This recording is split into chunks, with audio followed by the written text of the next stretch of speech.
And I just noticed, Becca, you recording? Sure am. I just started. Great, thank you. Thanks, everyone. Well, look, thank you so much for joining us. I'm really, really pleased to have Paul here.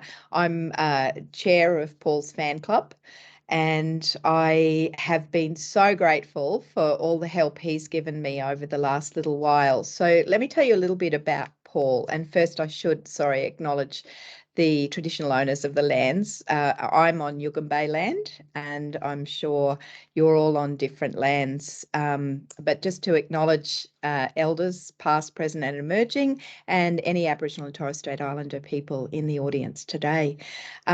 So just to go back to Paul, Paul's a professor of data science and with this sort of real interest in business, technology, economics. I mean, just about anything I raise, he's done something in that area. But you will probably know Paul best as the co-founder of League of Scholars.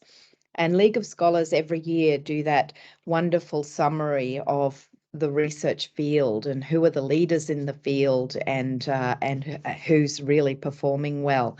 So he also does something similar for nature and I think other places as well, don't you, Paul? So he knows something about how we identify the research leaders in Australia and internationally, in fact. And I know he's also done quite a bit of recruiting for high-level positions in universities. So understanding what all these metrics mean and how we interpret them is really part of his package of skills. So every year the Australian review was coming out, and every year I'd ring him up and say, what can I do, Paul, to get some of our great researchers on that list? Because we've got some amazing people doing amazing things and they're not appearing on that list. So Paul's been really helpful with me and now really helpful even beyond publications, just in terms of thinking about how we build the reputation of our group and what we do to improve our capability of appearing on some of those lists in future. So it's really important to me that he's come here today to share some of that knowledge with us, and it's a real gift. So thank you very much, Paul, for that. And what we'll do is we'll have everyone on mute.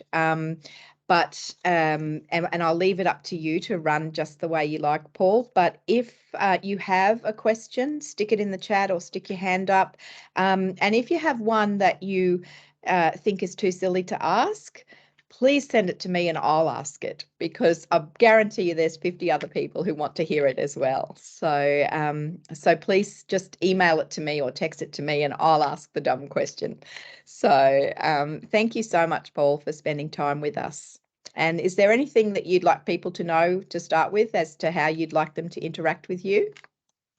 No, thanks, Elizabeth. That's a very kind intro. Yeah, I thought there should be plenty of time at the end for questions, so feel free to ask any questions, and also, you know, I'll put my email at the end. So if anyone has any afterthoughts, you know, often you think, later that day I should have asked, you know, what about, and so on. So feel free to follow up with any questions via email too.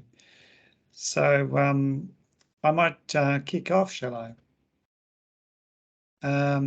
Yeah, that'd be great. Thanks, Paul. I've got a few slides. Can people see something? Yep. Publication strategy workshop. That's good. Yeah, good, excellent. Yeah, so this, I'm a fan of Roy Lichtenstein. So this is sort of like subtitle Kaboom, which is sort of this idea of how to increase your own research impact, and, you know, those of you in your research group, if you're running a group. Bit of background, I think Elizabeth covered most of this. I've worked in technology, business and government, and also the startup world. I've had a couple of startups, one in fintech, and most recently this one called League of Scholars, which is around AI and research analytics. We partner with Nature and the Oz, as Elizabeth mentioned. I wrote a book about economics and how technology has changed economics a few years ago. And these are some of the things we do with Nature. In addition to the famous headline journal, the #1 science journal, they also do a number of other publications that look at specific issues in the sector. This was one looking at South Korean research, and we help them with data and analytics around talent movements in and out of Korea to try and understand how that relates to the innovation sector there. We help them identify rising stars and so on. And with the Oz, we've done a magazine each year for the last 5 years, which is a supplement, an annual supplement. It's kind of like a who's who, if you like, of Australian research across 250 different fields. And in addition to the listings each year, we do specials. So we look at, particular features, looking at entrepreneurial unis, collaborations with business, the best books of the year, things like that. So this is a bit by way of just to get things started. I just thought it might be useful to make a kind of, in the movies, there's often an establishing shot for a feature film, which sort of sets the scene and the characters and the action. And so I thought it's just worthwhile just to step back a little bit and have a look a bit at the context.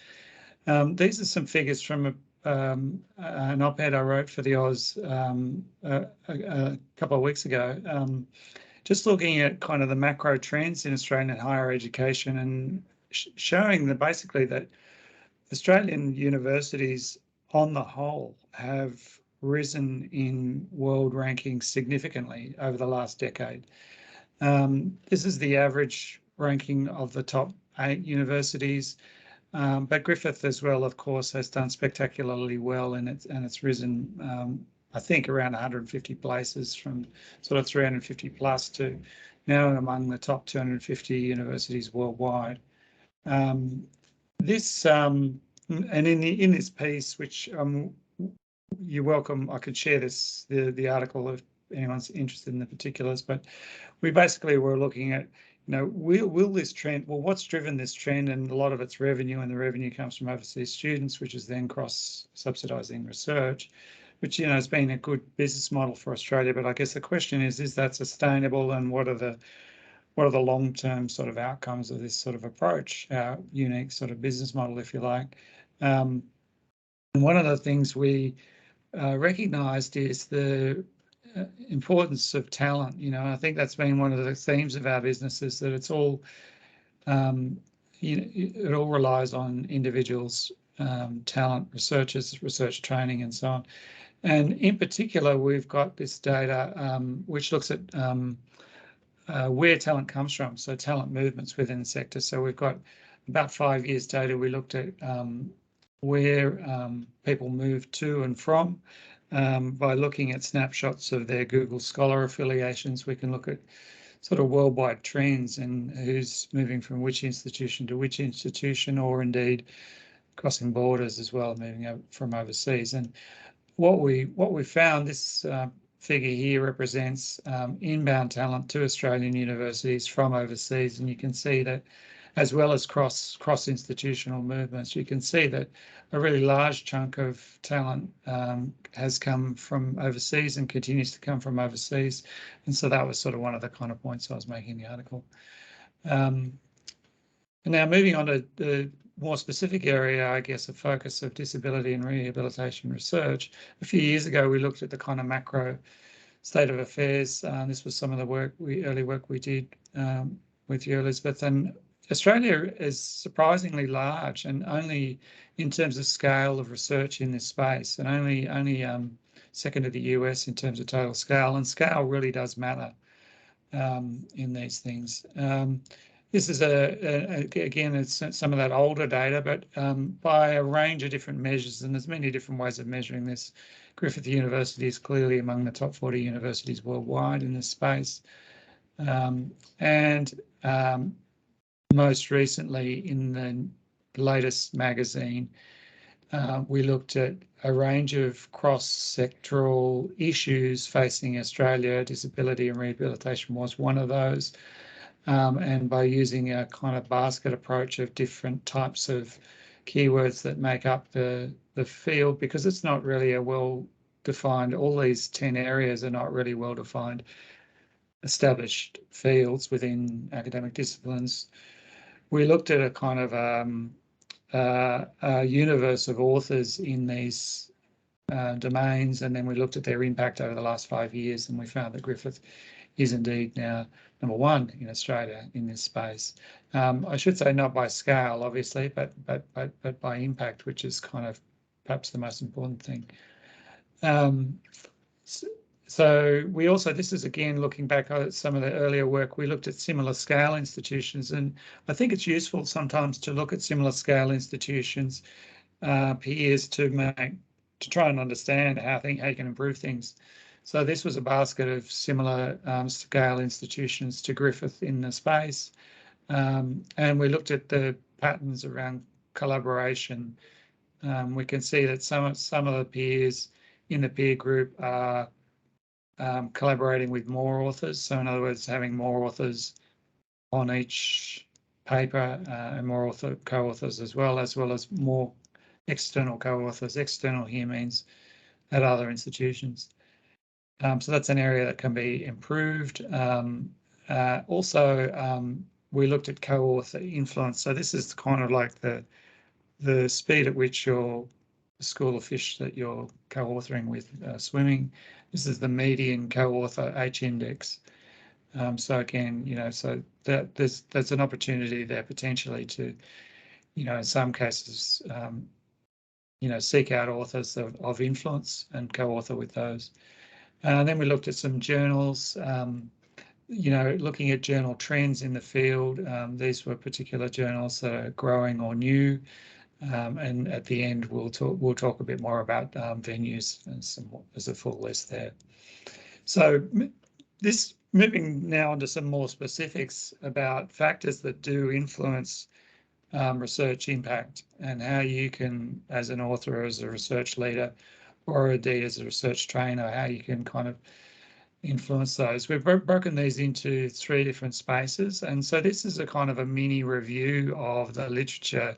In terms of, there's a lot of science in this space, looking at the science of impact, and we're not pretending to be, the world experts in this, but we do know some of the world experts, and we rely on them, so that's good.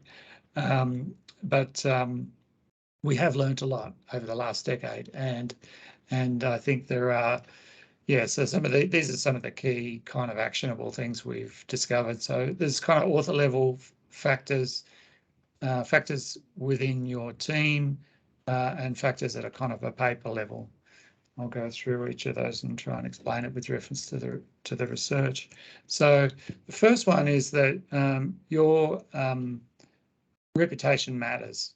Some people sort of think that research, particularly scientific research, is all about, it's a meritocracy, the work speaks for itself. There's this idea that it's all about blind peer review and so on, and my reputation doesn't matter, but it does. It matters particularly for the first, for the initial citations. And I see this as analogous in my own experience as having published a trade press book with one of the big 4 publishers. The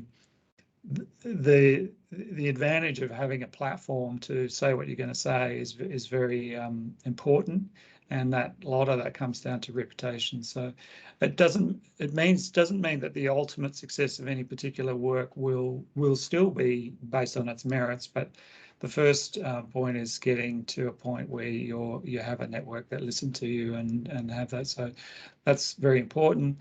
In terms of increasing your reputation, awards, again, some particularly humble people not interested in awards may even avoid them, or not recommend their peers or students go for these sorts of things, but they are very important. This is a study, a quasi-experiment done on Wikipedia. So it's not in an academic environment, but it's in a sort of parallel environment, similar sort of thing, where they showed that people that won awards and were acknowledged by their peers, Wikipedia editors, were significantly more productive over a longer period of time.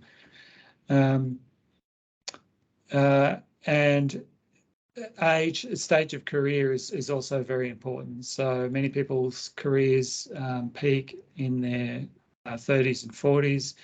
So I guess if you're nurturing young talent, this is particularly important, that their most productive period is sort of coming. But this is a distribution, so people have different stages. One of the most fascinating things and talked about things is this concept of hot streaks. This is done by a network science group at Northwestern, and it's this particular work was done by Roberta Sinatra, who's a student, PhD student, or she's a professor now in Europe, but she was in Barabashi's lab, and they looked at this concept of hot streaks, which comes out of basketball. The idea of can you have a kind of a series of good luck or hot hands, as they call it in basketball, where you're firing on all cylinders. And they looked at scientists, but also the careers of artists and film directors, and they found that there was clear evidence for career-based hot streaks. And interestingly, researchers usually have one or more, at least one, and many have two or three. The duration is usually 3 to 4 years, and they're largely independent in your career. So this is really important for retention. I guess it means, notwithstanding the previous thing to suggest that people's careers peak in their mid-30s, there are also this other effect where you can have a 3x productivity or impact increase on a hot streak, and those occur randomly throughout people's careers. A good case for retention. The team. So moving to the sort of team factors, collaborations, becoming increasingly important, and growing number of collaborators in computer science. In my space, there's this figure called mythical, famous figure called Paul Erdos, who was sort of a vagabond nomad researcher who met many people, hundreds and thousands of people, co-authored with many people, and there became he's now a legend of network science because there's an Erdos number, which is basically how many degrees of separation you are from Paul Erdos, and if you co-authored directly with him, then you're first degree connection. This is sort of a somewhat kudos in the space. And so collaboration is increasingly important, and larger teams are increasingly important. But there's another side to this, which I haven't got a slide on, but the highest impact work is still done by small teams. So there's citation on the one hand, but breakthrough work is still done by small teams. In terms of team formation, there's some evidence which is quite interesting, again, around this network science space, about whether or not working with existing collaborators or bringing on new blood is better. And it turns out that a combination of the two is the most productive and sustainable. There's a really interesting story about the University of English department at Duke. They were low ranked in the US in English, and their dean decided to change things up and had some funding and hired the 10 most famous English professors in the English-speaking world at the time, and created this all-star team, and it was heralded as a fantastic coup and so on. And it wasn't long before they all started to disagree with one another. None of them sort of got on, and a decade later they'd all left and it didn't work. So I think there's been examples in sport too. There was an all-star team recently in the US in basketball, and that fell apart. But I think that the key is, and there's a great study that looks at theatre, Broadway productions, and whether or not they look at box office sales and the success of theatre that involves people that have worked together throughout their careers versus people that have never worked together and were assembled for a project versus the combination of the two. And it turns out that starting with a base of established talent and then bringing in new talent is the best combination to team formation. And this leads us on to how, who you select as your co-authors or potentially within your team if you're hiring. And diversity is clearly advantageous. I mean, this is probably one of the most profound things that one can do, and that is to co-author with people that are different to you. And it's simple too. There's clear evidence ethnic diversity has the strongest, doesn't matter what diversity is, whether it's someone from another institution, from another country, other gender, someone of a different age group, different stage of their career. But you can see that age and ethnic diversity have the biggest impacts, and there's clear evidence at very large scale that these have big impacts. So that's perhaps one of the key findings. And then in terms of the nature of work, and the nature of your collaborators, interdisciplinarity is very important, but a combination of interdisciplinarity plus conventionality, if you like, is again the key to a hit paper. Again, using large-scale studies, I sort of see this as akin to the challenge of comedians.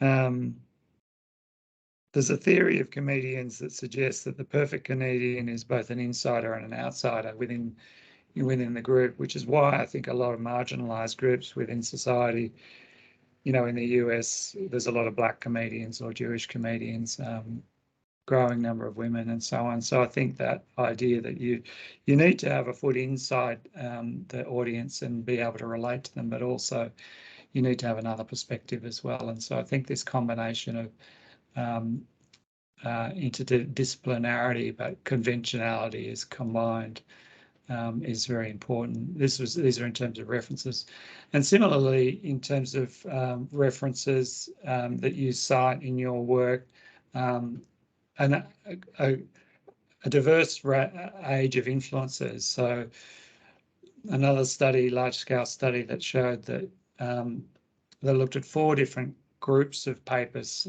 The first, which cite mainly old papers, the second, which cite mainly recent papers, and the third that cite a mix of new and a few vintage papers, classic papers, did the best. So again, a combination of a mix of the new, largely new, state-of-the-art, but also referencing the kind of key backstories in your space. And lastly, we probably all know this, but venues matter.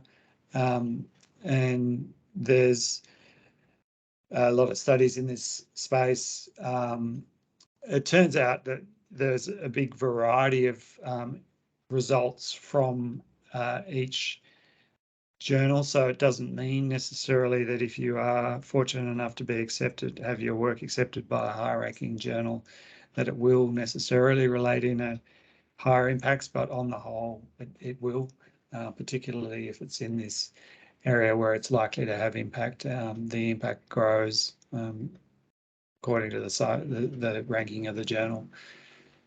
So being aware of the top journals, I think I showed some, and the trends in those journals where that's going is very important. Yeah, so there's sort of 10 factors to think about, to consider. I mean, you've probably considered most of these before, but there might be some new ideas, or hopefully it sparks some interest and some thoughts. that's it. And perhaps I can throw to some questions, and people have got some particular things they want to dive into.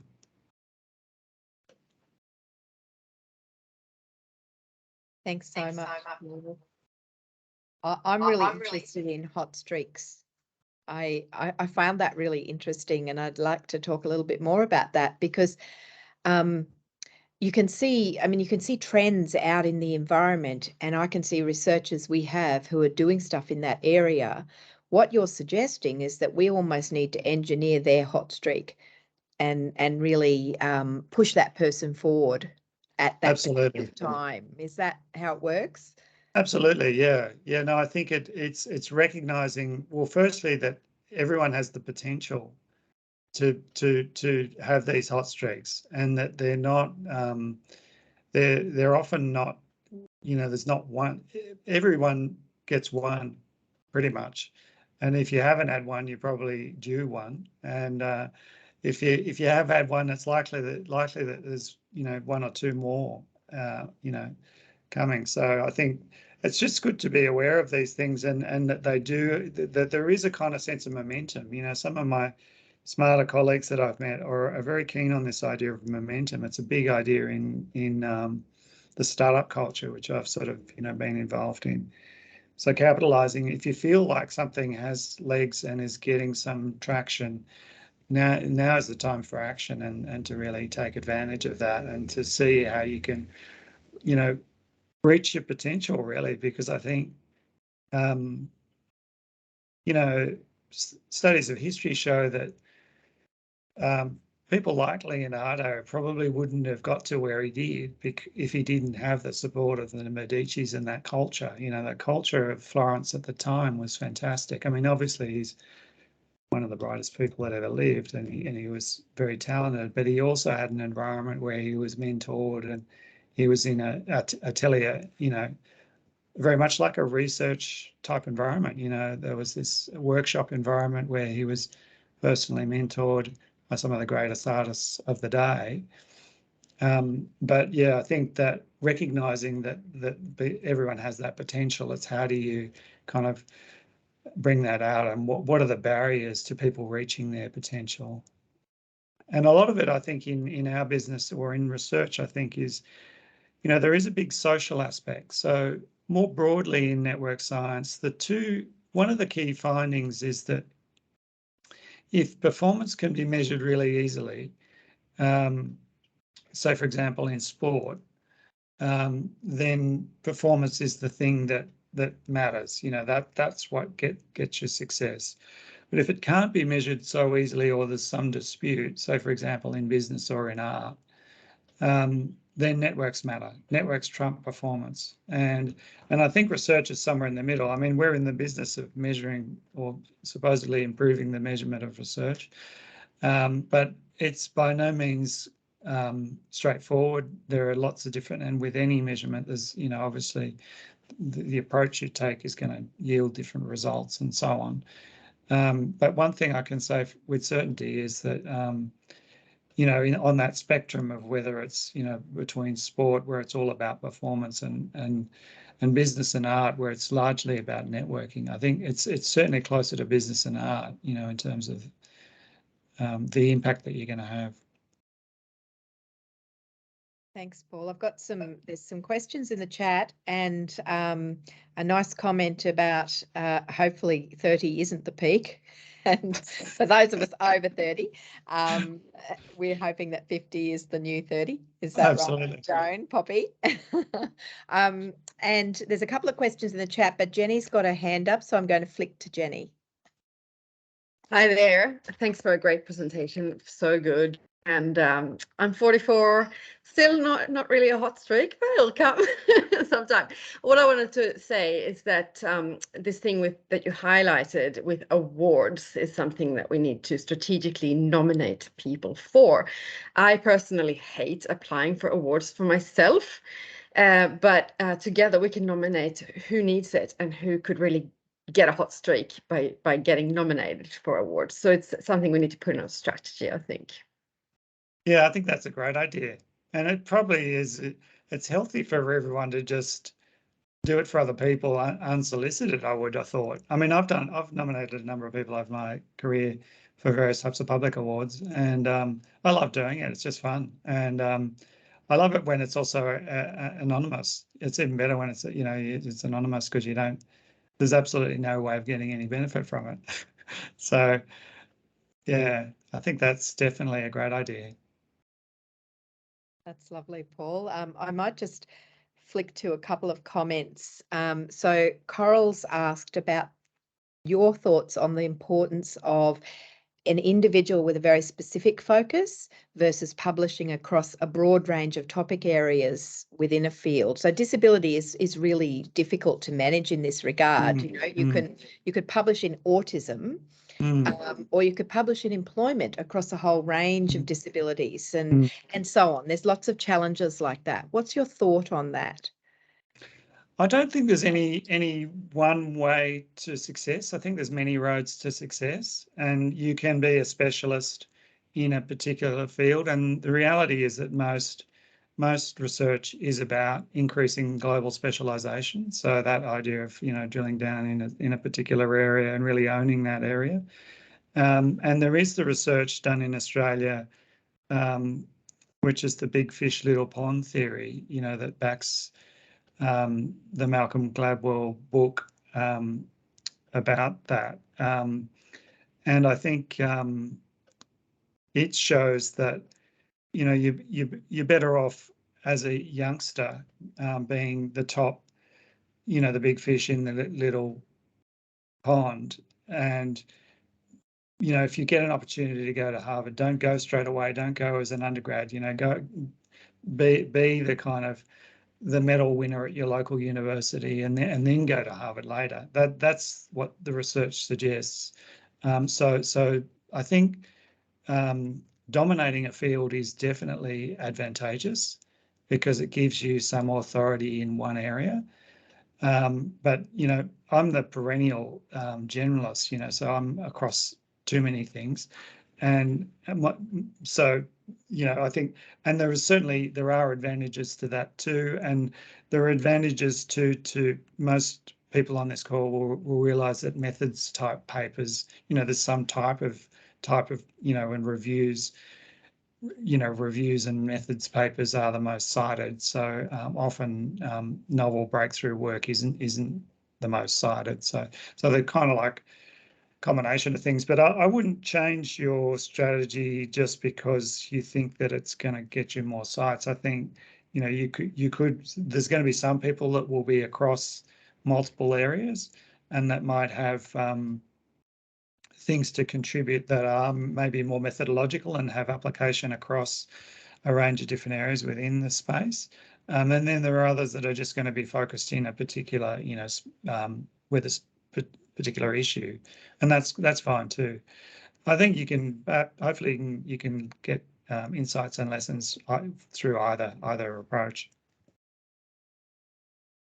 Thanks, Paul. That's really helpful. And I think just something I'd like to add to what you were saying is that I've really learned a lot of lessons from listening to you and talking this through, and now here we are named #1 in the country. We need to capitalise on that right now and make sure that we sustain it as well, you know, and make sure that everyone in this group realises that we all benefit by everyone else's success.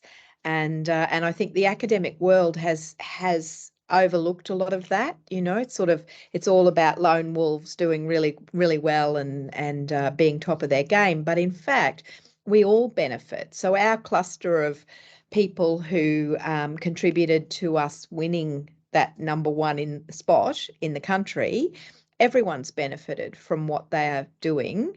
And that group also need to realise that they'll benefit from the next generation that are coming on as well. So somehow we've got to really build that collaborative sense, and as well as collaborating outside of ourselves. So I think, you know, what you're saying to us is so important, and it gives us a really important message about how to work with each other as well, not just how to improve our own status. Yeah, absolutely. Really helpful.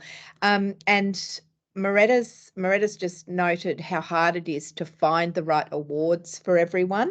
And, it's not always easy to know which ones to apply for. Are there ones that you, in your opinion, have real impact if you win it? I mean, Eureka, obviously, we've really been there, but didn't quite make it. But are there others?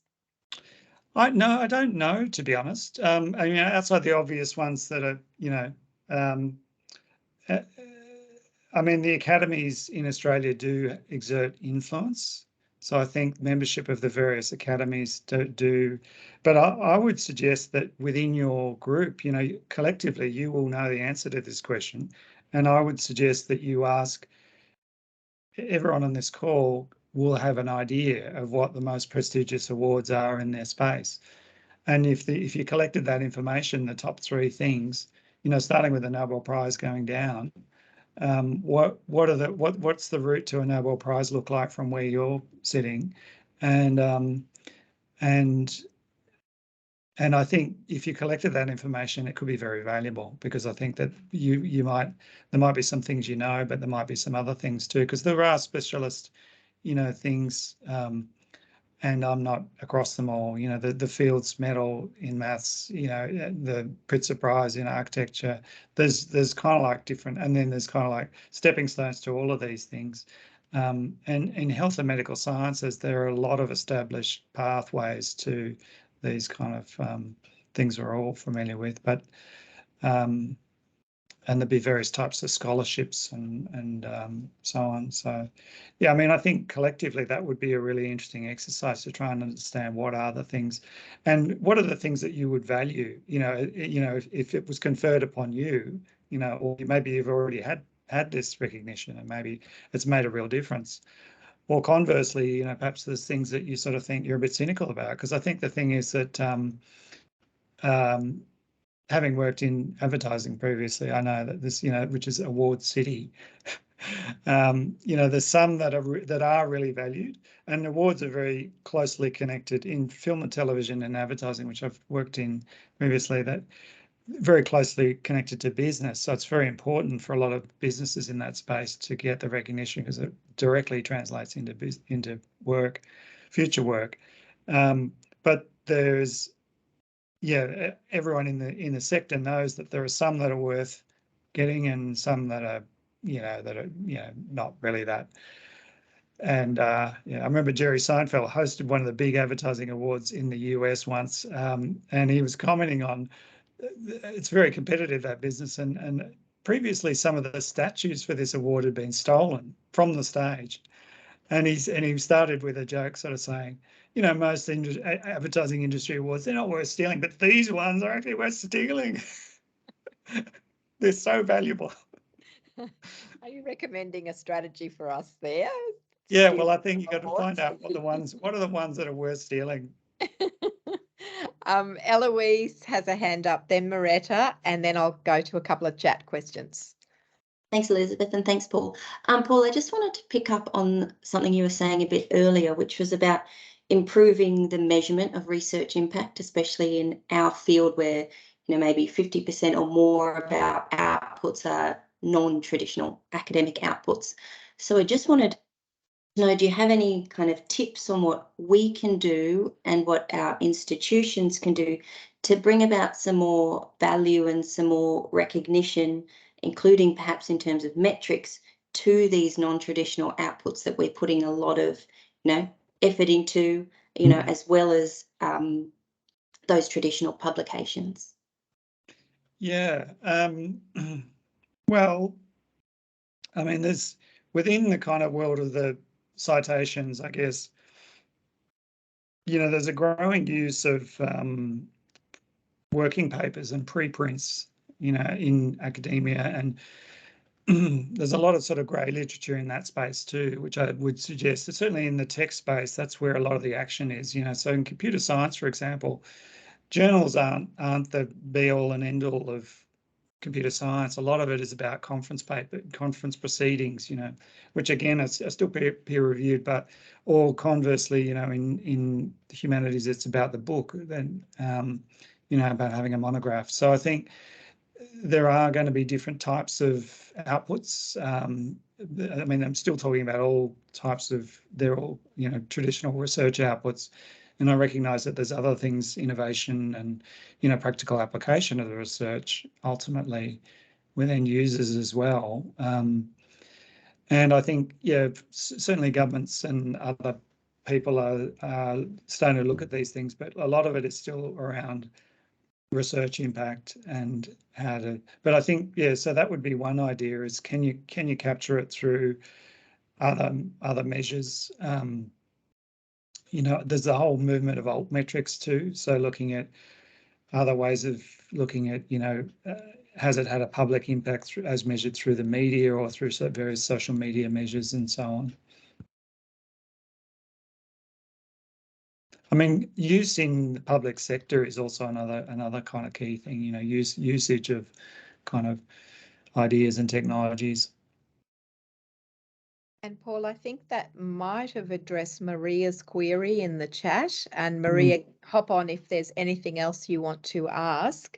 But Maria talks about understanding impact better, you know, citations versus practical outcomes from research. And I guess that also tips into the reputations aspect as well. If you're getting great impact that's real on the ground, you can talk about, then you've probably got good reputation as well. So if you've got any thoughts about that, and Maria, if you've got anything to add to that question now, just hop on. No. Sorry, I've been having some trouble with my mic, so I don't know when it'll stop working. So anyway, thank you so much for the response. That actually did help. We as academics, we're often pushed to, you know, achieve greater, bigger things, make an impact in the practical sense, where you can change something practically for someone. But at the same time, we understand that rankings and all this stuff, we have to play the game, as one may say.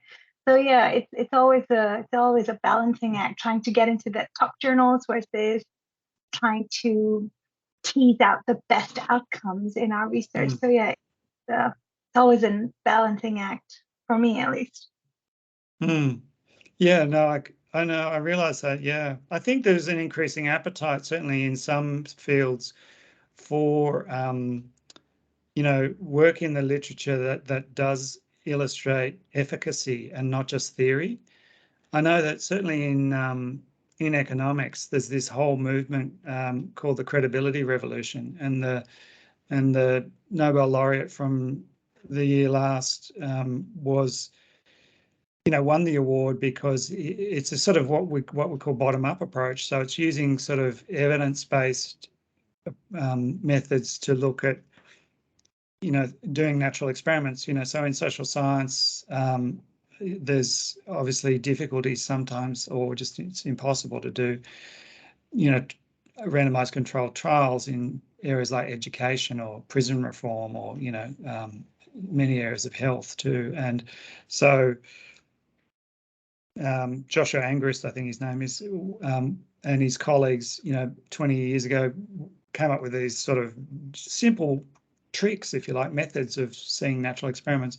And one of them was looking at the relationship between education and income in the US. And they used a famous natural experiment where people in the US, apparently they graduate on their birthday. So you all start school at the beginning of the year, which is whatever, July. But then if you don't go to uni, then you say you do 12 years of school, my understanding is that you, depending on when your birthday is in the year, you actually all get a random extra bit of a year. So some people have 12 years and some people have 12 years, 2 months. Some people have 12 years, 3 months. So they've got the same educational qualification, in other words, a leaving certificate from school, but some people, they have up to a year's difference in the amount of time they've spent at school. And then by using that natural experiment, so it's a random allocation of education with the same qualification and at a big scale with national tax records, they showed that education causes higher incomes. Previously, you know, there's been associations, and obviously I've done work in this space as well. You know, you can show in Australia that your level your qualification, you can look at the ATO data and you can say that if you've got a PhD, that's the highest income, and then masters, and then equivalency down to kind of diploma level 1 and so on. So the income goes up with educational attainment, but that's not the same as saying causality. So I think there's an appetite, a growing appetite, certainly in the space I work in computational social science, for causality. It's kind of like I keep getting this feedback from some of the top journals saying, don't give us another correlation study. You know, we're sort of like seeing, you know, we've had enough of that. We want this new kind of credibility science. And there's kind of like, you know, there's some issues around it, but I won't go into all that. But basically, there's an appetite, I think, for more work that's based on evidence and outcomes. And so I would suggest that if you do have some evidence and outcomes in the field through the application of your work, then I think that could be an opportunity to turn that into, you know, some high impact research. That's good. Thank you for your insights. Thank you. And Moretta, you've had your hand up for a while. Oh. Hi.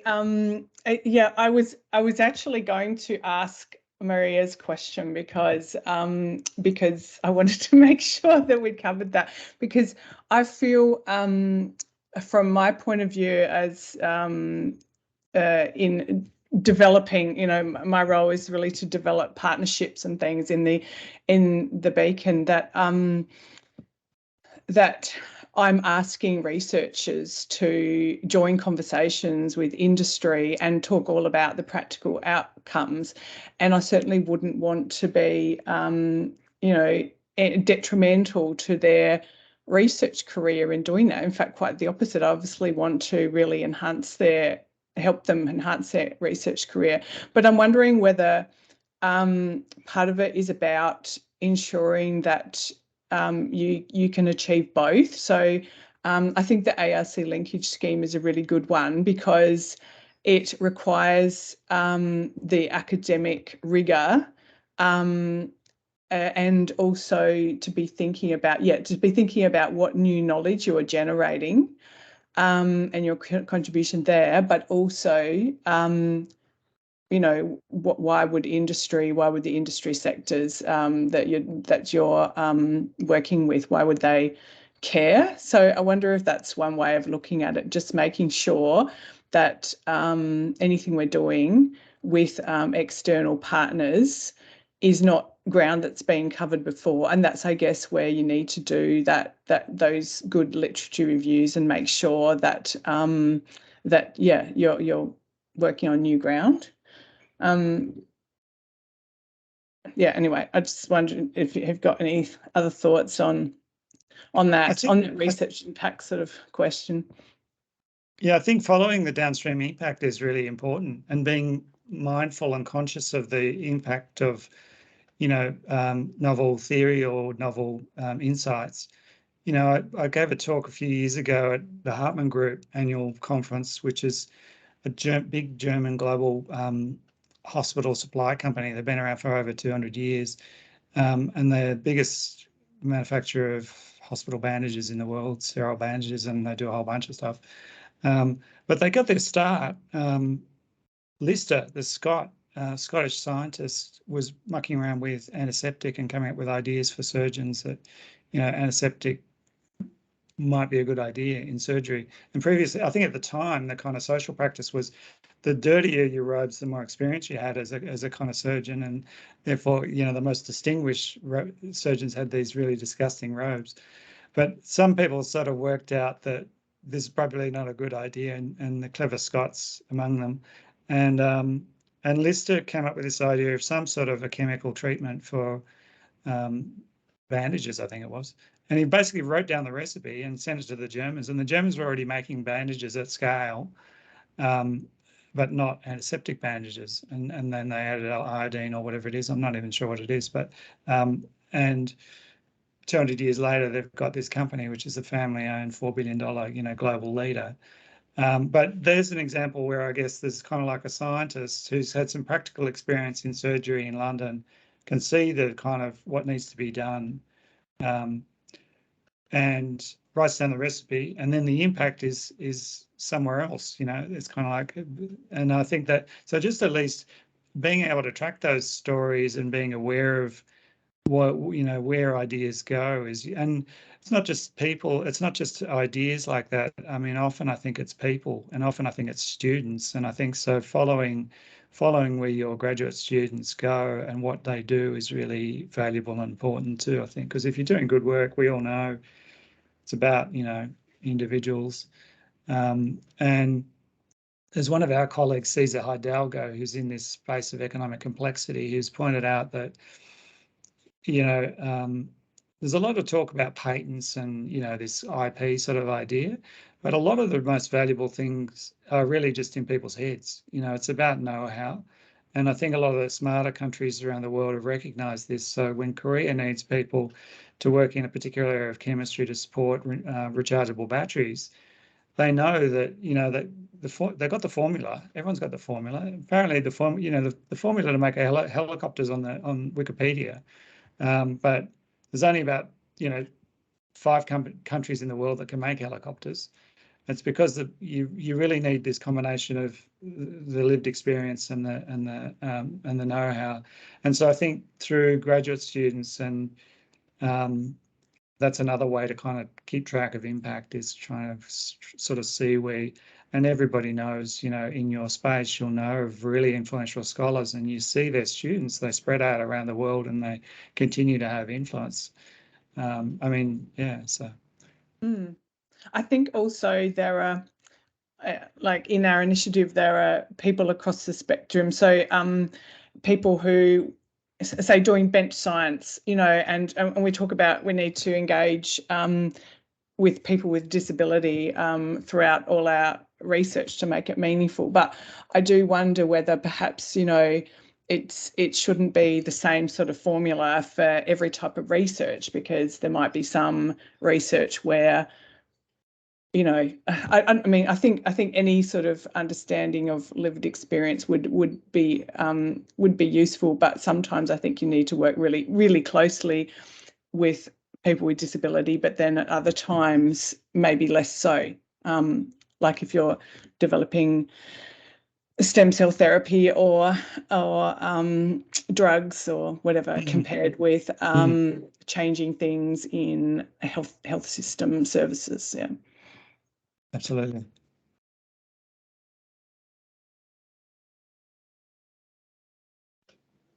Well, can I can't see if anyone else has got their hand up, so I'm just going to ask a couple more questions, and then I realise we have to let you go. But I was really interested in the way you calculated that the trends. Disability was one. You also did some great work around which universities were having industry impact, or were industry engaged. I think it might have been something like that. And I was just interested in, not necessarily in gaming the system, but in understanding what it is that we each have to do if we're going to capitalise on this number one spot that we've got now.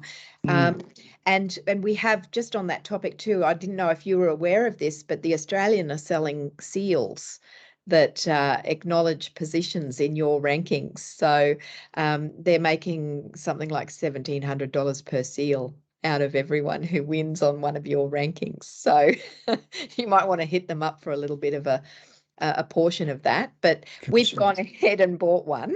So yeah, so and Joe's posted into the chat for everyone the new banner that we've got now that actually has the seal on there. So we're going to capitalize on this ranking. But we probably also need to capitalise on how we make sure all our researchers are mentioned in this ranking in future, because I noticed some of our biggest researchers weren't even in there, because disability perhaps wasn't in their Google Scholar profile or something like that. So what should we be doing individually or encouraging our researchers to do? Yeah, I think there is those sort of housekeeping things of just, making sure that you're up to date on all of the main platforms, Google Scholar, but also the two more traditional platforms, Elsevier and Clarivate. Having an ORCID ID is also potentially valuable. The first point about the industry collaboration, I think the data there we used was co-authorship in Australia. So it was people co-authoring with industry partners. I mean, Australia's particularly, that's a real weakness of Australia generally. Collaboration with industry is just a particularly systemic issue for Australia. But yeah, just those sort of hygiene factors, basic sort of things you can do certainly would help. Making sure you've got I think you're allowed 5 keywords or something in Google Scholar that identify what you're most interested, your research interests are, and so on.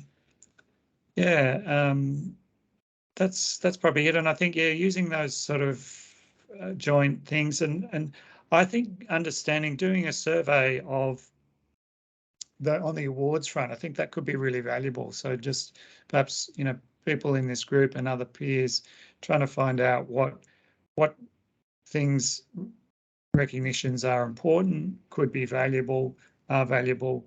And similarly, who you rate in your space. There's this phenomenon known as an expert's expert, that people use to try and determine who's the authority in a space.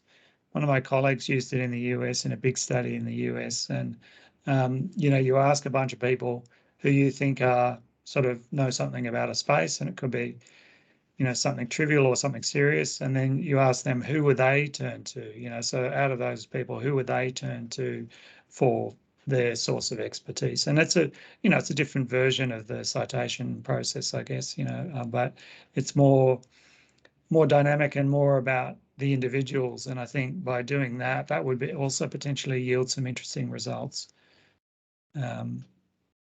Because, yeah. That's fantastic, Paul. That's just been so helpful. Does anyone have any last comments, questions, points to make? No, you've given us so much to think about. Paul, is it possible to share the slides? Yes. They're no so problem. helpful, and you could almost go through and tick off those 10 points and make sure you're doing something in each of those areas. It's great. Great. All right. Well, thank you. Thank you so much. I really appreciate your time as always, and look forward to the next one. Fantastic. Thanks, Elizabeth. Thanks, Thank everybody. you, everyone, for coming.